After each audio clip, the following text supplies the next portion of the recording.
konsep dasar magnet rezeki. Banyak orang ketika mendengarkan nama magnet rezeki merasa bahwa ini ilmu yang aneh, ilmu yang tidak mungkin, ilmu yang mustahil, ya. Padahal sebenarnya dalam ilmu pengetahuan kita mengenal yang namanya magnet. Ada magnet menarik besi. Nah, kenapa menarik besi? Lalu kemudian akhirnya ilmu pengetahuan mempelajari ada energi yang ada di magnet tersebut sehingga akhirnya dia bisa menarik struktur molekul yang ada di besi.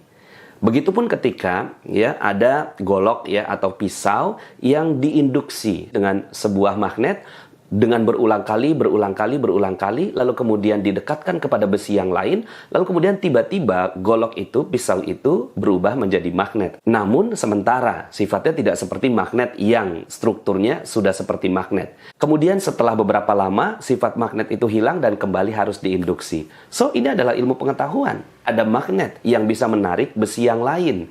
Kalau itu terjadi pada magnet, kenapa itu tidak terjadi pada manusia? Sementara ketika kita ya diinduksi dengan energi yang luar biasa, maka akhirnya kita bisa bersifat seperti magnet juga.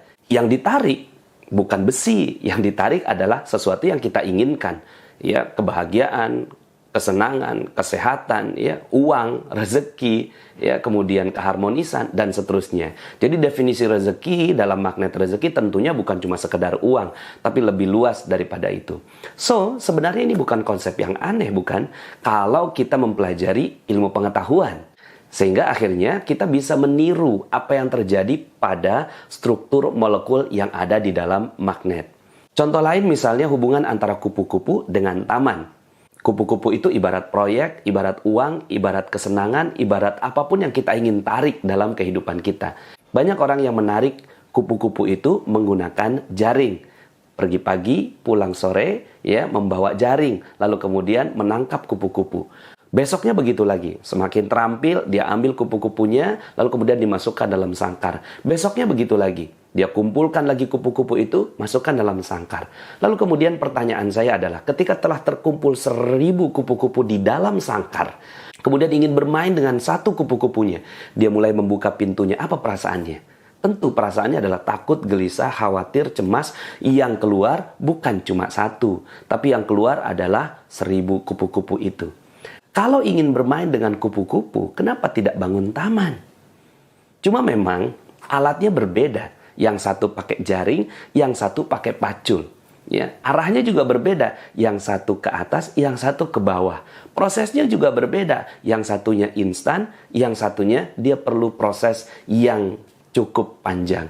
Ketika dia mulai menanam, mulai menanam pelan-pelan, lalu kemudian dia masukkan benih, dia siram, kemudian muncul tangkainya, muncul daunnya, muncul bunganya. Ketika bunga itu muncul, kupu-kupu datang sendiri. Sekarang pertanyaan saya, ketika ingin bermain dengan satu kupu-kupu yang datang itu, adakah perasaan cemas, gelisah, khawatir seperti yang tadi? Sudah nggak ada.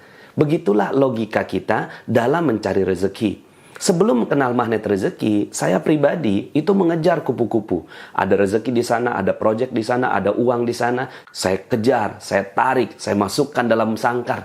Tapi ternyata saya tidak menemukan kebahagiaan itu. Saya tidak menemukan hakikat rezeki. Saya tidak menemukan sesuatu yang membahagiakan bagi diri saya. Malahan persoalan-persoalan, hutang, amanah, badan yang tidak sehat, ketidakharmonisan terjadi pada diri saya. Sejak mengenal ilmu magnet rezeki, semua logika itu saya balik. Saya tidak lagi mengambil kupu-kupu, tapi saya mulai membangun taman. Begitu juga dengan teman-teman yang sudah mulai mengenal ilmu magnet rezeki. Mereka mulai membangun taman mereka sendiri. Tapi memang prosesnya tidak sederhana. Tapi ya setelah bunga itu muncul, setelah bunga itu ada, keajaiban datang bertubi-tubi. Kita juga nggak tahu itu kupu-kupu datang dari mana. Tiba-tiba saja itu kupu-kupu datang. Inilah yang disebut sebagai keajaiban. Kita nggak pernah tahu. Si bunga ini nggak pernah tahu dari mana kupu-kupu itu datang. Di mana sarangnya. Ketika malam tiba, kupu-kupu sudah tidak ada. Apakah pada saat itu kita gelisah? Tidak. Kenapa? Karena sudah ada tamannya. Besok akan datang lagi. Nah, dari dua logika ini, pertama adalah logika magnet. Bahwa kita bisa diinduksi. Kita bisa diinduksi dengan energi, dan energi itu akhirnya menarik sesuatu. Lalu kalau kita pakai logikanya taman, kita bangun tamannya. Kita tidak fokus kepada kupu-kupunya. Nah, maka ilmu magnet rezeki adalah mengubah fokus kita. Mengubah fokus yang selama ini kita kerjakan, ya, dan mengubah aktivitas itu menjadi aktivitas yang lebih bermanfaat untuk kita.